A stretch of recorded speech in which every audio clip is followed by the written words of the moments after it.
Psi Science is the rigorous, ongoing scientific pursuit of experimenting and testing the validity and reliability of so-called psychic or paranormal phenomena.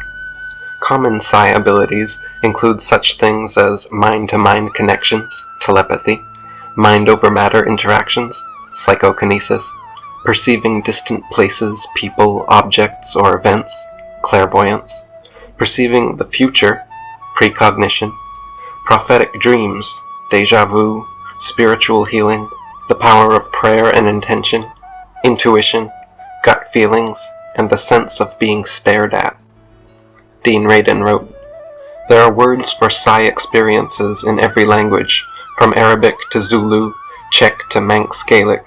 The universality of the words reflects the fact that these phenomena are basic to human experience, and indeed psi experiences have been reported by people in all cultures, throughout history, and at all ages and education levels.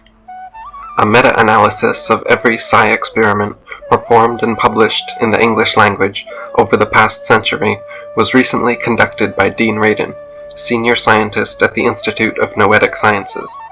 Statistically analyzing the data from all 1,019 controlled studies produced the astonishing result of 1.3 times 10 to the 104th power to 1 against chance. That is 13 with over 100 zeros after it, to 1, odds against the results being due to coincidence." Dean Radin wrote, "After a century of increasingly sophisticated investigations and more than 1,000 controlled studies with combined odds against chance of 10 to the 104th power to 1, there is now strong evidence that some psi phenomena exist. While this is an impressive statistic, all it means is that the outcomes of these experiments are definitely not due to coincidence.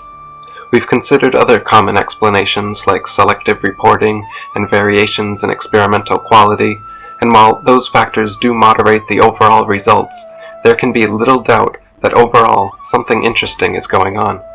It seems increasingly likely that as physics continues to refine our understandings of the fabric of reality, a theoretical outlook for a rational explanation for psi will eventually be established. Scientists, psychologists, academic institutions, and governments have been conducting psi research with consistently positive results for over a century, yet widespread acceptance of the existence of such phenomena is curiously absent. In 2002, a review of the 57 most popular introductory psychology textbooks in common use at universities showed that 24 contained no mention of psi whatsoever, and the 33 that did devoted an average of only 2.4 pages to the subject. Not only is the voluminous amount of available psi research mysteriously absent from the textbooks, but the second most often cited references come from the magazine Skeptical Inquirer. Dean Radin wrote, "This should make your hair stand up.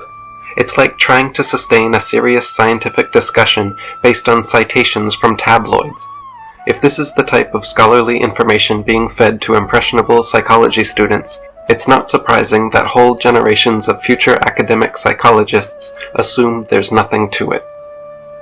Alan Turing wrote, "I assume that the reader is familiar with the idea of extrasensory perception, telepathy, clairvoyance, precognition, and psychokinesis. These disturbing phenomena seem to deny all our usual scientific ideas. How we should like to discredit them. Unfortunately, the statistical evidence is overwhelming. It is very difficult to rearrange one's ideas so as to fit these new facts in. Simply stated, there is no place in the old Newtonian, Darwinian models for the existence of psi, and this, more than anything, is likely responsible for the lack of mass acceptance of psi as a genuine phenomena. In a material universe, where mind is merely an emergent evolutionary mechanism, such abilities as clairvoyance and precognition must be cast aside as superstition or coincidence. Regardless, valid psi science continues its march forward while the skeptical establishment and its indoctrinated minions religiously defend the dogma of their crumbling material worldview." Dean Radin wrote, "Pick up practically any scientific or scholarly journal, and you'll quickly find that researchers are always engaged in vigorous debates and controversies. The moment a discipline collapses into a single set of beliefs, constructs, or even methods, it's no longer science, it's religion. Thomas Eder wrote, "When a belief is widely held in the face of overwhelming evidence to the contrary, we call it a superstition. By that criterion, the most egregious superstition of modern times, perhaps of all time, is the scientific belief in the non-existence of psi." The term telepathy was coined in 1882 by Frederic Myers, founder of the Society for Psychical Research, during his investigation into what was formerly known as thought transference.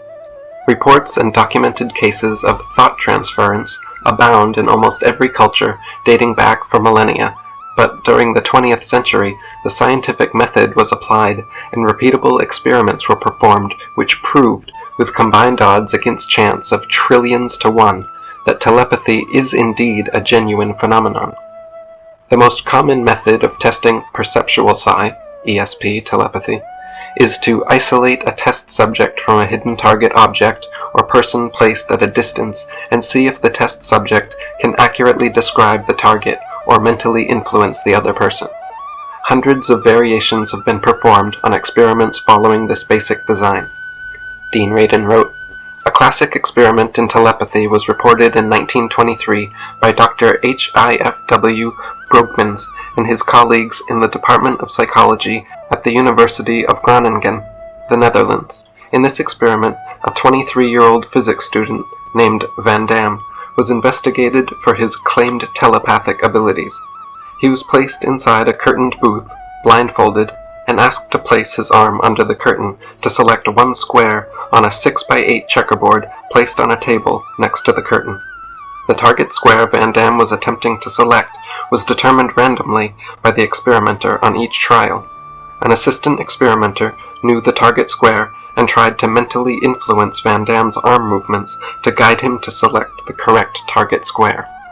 The results of the experiment were extremely significant, with 60 successes out of 187 trials, rather than the 4 expected by chance.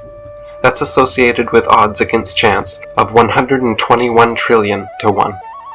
A second classic experiment that has withstood the test of time is the ESP card test, as popularized by J.B. Rhine's Parapsychology Laboratory at Duke University. This test involved cards imprinted with one of 5 symbols: circle, square, wavy lines, star, and triangle. In a typical experimental run, the deck was thoroughly shuffled, and then one person would select each card in turn and try to mentally send the symbol on that card to a distant person. This technique made it possible to collect hundreds of trials quickly in a wide variety of environments and under controlled conditions. Rhine's 1940 book Extrasensory Perception After 60 Years combined his 60 years of ESP research, 188 different experiments with thousands of trials, in which even the most highly controlled studies had odds against chance of 375 trillion to 1. In 1933, Hubert E. Pierce, Jr., a student of J.B. Rhine's at Duke University, introduced himself, saying that he had inherited his mother's clairvoyant abilities and would be willing to scientifically test and verify his skills. For the next 7 months, Rhine worked with Pierce, devising, performing, and documenting the now famous Pierce-Pratt distance telepathy tests at his Duke Parapsychology Lab. The experiment consisted of 700 runs through 25-card ESP decks, with Pierce acting as the telepathic receiver while another student, Gaither Pratt, was the sender. Pratt simply laid down 1 card per minute and concentrated on it, while Pierce, from another building on campus, attempted to telepathically read and/or clairvoyantly see each card. After 1,850 trials, Pierce guessed the correct card 558 times, 32%, which is 188 times above chance expectation, 20%.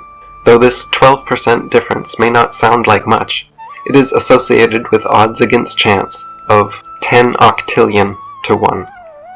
Another popular and often replicated psi experiment is known as the Ganzfield telepathy test.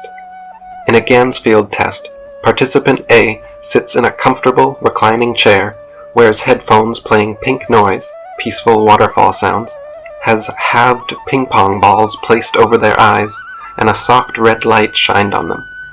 This type of sensory deprivation results in a dreamy state of awareness in which the subject becomes more open to mental suggestions and impressions. Once participant 1 is fully immersed in this Ganzfield condition, participant 2 sits in another room watching a freeze-frame picture on a TV screen and attempts to telepathically send that image to participant 1. Later, participant 1 comes out of the Ganzfield state, discusses their impressions, is shown 4 images, and must choose which one they think participant 2 was sending them. Dean Radin wrote, "From 1974 through 2004, a total of 88 Ganzfield experiments, reporting 1,008 hits in 3,145 trials, were conducted. The combined hit rate was 32%, as compared to the chance expected 25%. This 7% above chance effect is associated with odds against chance of 29 quintillion to 1. The modern Ganzfield experiment is as close to the perfect psi experiment as anyone knows how to conduct.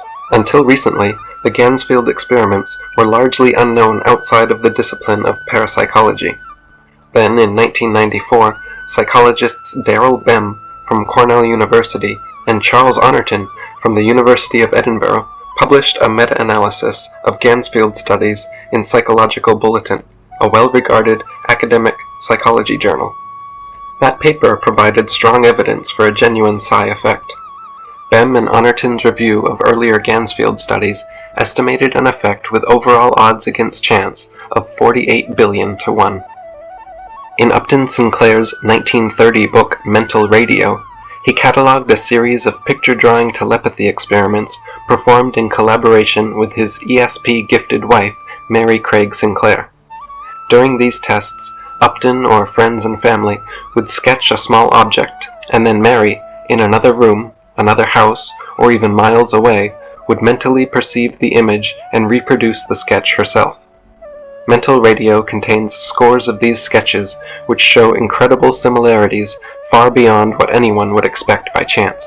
In conclusion to these experiments, Upton Sinclair wrote, "There isn't a thing in the world that leads me to write this book except the conviction which has been forced upon me that telepathy is real, and that loyalty to the nature of the universe makes it necessary for me to say so. It is foolish to be convinced without evidence, but it is equally foolish to refuse to be convinced by real evidence." A second example of picture-drawing experiments is described in the book Mind to Mind, published in 1948 by French researcher René Warcollier. Warcollier was already convinced that telepathy existed through the work of Rhine and others, so his books primarily explored how it worked. He noted that images were not transmitted like photographs, but were scrambled, broken up into component elements, which are often transmuted into a new pattern. What Warcollier demonstrated is compatible with what modern cognitive neuroscience has learned about how visual images are constructed by the brain. It implies that telepathic perceptions bubble up into awareness from the unconscious and are probably processed in the brain in the same way that we generate images in dreams. And thus telepathic images are far less certain than sensory-driven images and subject to distortion. A third picture-drawing experiment was conducted in 1941 at Cambridge University by psychologist Watley Carrington. He recruited 250 students to attempt to replicate sketches in a series of 5 experiments, with 10 drawings each for a total of 50 targets. By the end of the study, Carrington had collected 2,200 student sketches, which he then cross-matched with the original 50 possible targets. Amazingly, he found 1,209 drawings, 55%, were similar to the targets. And this is from 250 different students with no particular ESP gifts or previous experience. Another telepathy test that has been scientifically investigated for nearly a century is the sense of being stared at. In a typical study of this sort, participant 1 stands with his back turned to participant 2, who stands a few meters behind him. Next, Participant 2 flips a coin to decide whether he will stare at the back of Participant 1's head for 10 seconds or look away for 10 seconds. After the 10 seconds pass, Participant 1 records their impression, yes or no, and the coin is flipped again for the next trial. Dean Radin wrote, British biologist Rupert Sheldrake has popularized experiments based on this simple design, and under more controlled conditions, such as those involving use of blindfolds, no trial-by-trial feedback, and even more secure conditions such as having participants stare through a window from a distance, I found 60 such experiments involving a total of 33,357 trials from publications cited by Sheldrake and others. The overall success rate in these experiments was 54.5%, where chance expectation is 50%. The overall odds against chance are a staggering 202 octodecillion. That's 202 with 56 zeros after it, to 1. In over a dozen scientific experiments over the last 45 years, using EEG and MRI brain scanning technology, pairs of identical twins have been separated into different rooms, and one of them subjected to visual or emotional stimulus, which is then found to register on both of their brains simultaneously. This has also been shown to happen with a lower correlation rate between family, friends, and complete strangers as well. Dean Radin wrote, The design used in these electroencephalograph or EEG correlation experiments asks, in effect, whether poking one person will provide an ouch response in a distant partner. It's not recommended to poke people in the brain, so instead we use a stimulus like a flashing light to cause one of the brains to jump electrically in a predictable way, and then we look at the other distant brain to see if it's jumping at the same time. Psychophysiologist Jacobo Grinberg Zilberbaum and his colleagues from the National Autonomous University of Mexico reported a series of studies in which they claimed to detect simultaneous brain responses in the EEGs of separated pairs of people. One of their studies was published in the journal Physics Essays, stimulating another round of replication attempts. In 2003, a successful replication was reported in Neuroscience Letters by EEG specialist Jerry Wackerman and his colleagues. Wackerman's team concluded that we are facing a phenomenon which is neither easy to dismiss as a methodological failure or a technical artifact, nor understood as to its nature. No biophysical mechanism is presently known that could be responsible for the observed correlations between EEGs of two separated subjects. Another successful replication, this time reported by Liana Standish of Bastyr University and her colleagues, was recently reported in the medical journal Alternative Therapies in Health and Medicine. They conducted an EEG correlation experiment with the receiving participant located in a functional magnetic resonance imaging fMRI scanner. They found a highly significant increase in brain activity, odds against chance of 14,000 to 1, in the receiving person's visual cortex in the back of the brain, while the distant partner was viewing a flickering light. The same group later successfully replicated this finding.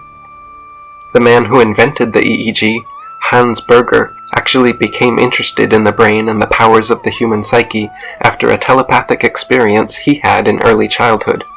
It began when one day, as a soldier during a military training exercise, he was thrown off his horse and nearly trampled by a horse-drawn cannon. Dean Radin wrote, Miraculously, the driver of the artillery battery managed to stop the horses just in time. The accident left Hans thoroughly shaken, but without serious injury. At that very moment, many miles away in his family's home, Hans' older sister was suddenly overwhelmed with an ominous certainty that something bad had happened to Hans. She anxiously insisted that their father contact him, and so he did via telegram. That evening, when Hans received the telegram, he was initially concerned as he had never before received a telegram from his father. Then, upon reading his sister's urgent concern about his well-being, he knew that his feelings of intense fear earlier in the day had somehow reached his sister. Many years later, Hans wrote, This is a case of spontaneous telepathy in which, at a time of mortal danger, and as I contemplated certain death, I transmitted my thoughts, while my sister, who was particularly close to me, acted as the receiver. French philosopher and Nobel laureate Henri Bergson, in a presidential address, to the Society for Psychical Research in London, May 1913, said, "If telepathy is a real fact, it is very possible that it is operating at every moment and everywhere, but with too little intensity to be noticed, or else it is operating in the presence of obstacles which neutralize the effect at the same moment that it manifests itself. We produce electricity at every moment. The atmosphere is continually electrified. We move among magnetic currents, yet millions of human beings lived for thousands of years without having suspected the existence of electricity. It may be the same with telepathy."